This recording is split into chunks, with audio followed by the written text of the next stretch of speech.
true for you to speak. So that's a technique. And then I would say what mainly gets called a technique in my meetings with people is I invite people to open to whatever they're experiencing. And not as a process. It's really simply to open to it, especially the ones that we run away from the most. Fear and anger, despair. To open to that. And to open to that, we first have to be aware that we're not opening to that. And so I teach people that the mind moves in 3 directions. It moves towards something that it wants, or it moves away from something that threatens it, or it moves against something to fight, to protect something. Everything in conversation, in social life, in our human tribal life is based on those 3 movements. They're about survival. So nothing wrong with them. They're beautiful. We could dance them, they're wonderful. But when there's no movement and yet there's still consciousness, the mind is open. You could say it's silent. It's really open, I think, is a more useful word there. And in that openness, then you can recognize what you're actually experiencing. Because for some people, if they're experiencing fear, they don't want to know that they're experiencing fear because they're afraid of the fear. Right. So they will get very busy avoiding that.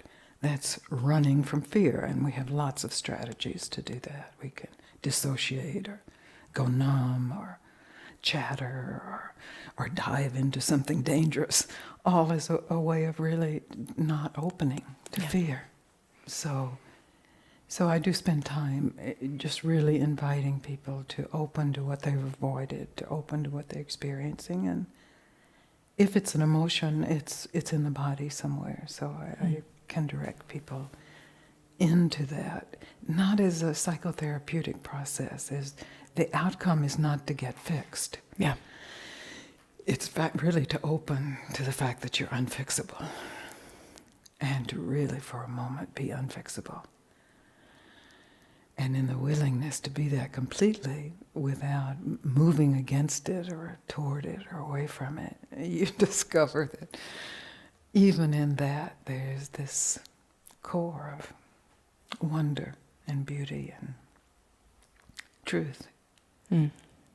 So, does that make sense? Yeah, definitely. It's just free. Yes.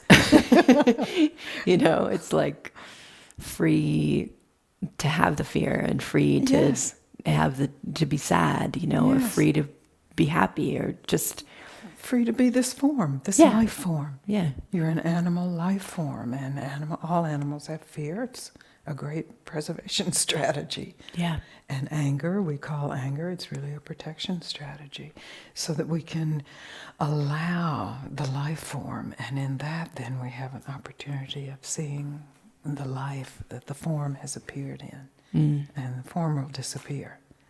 But the life was here before any of us were born, before our planet was born. It remains.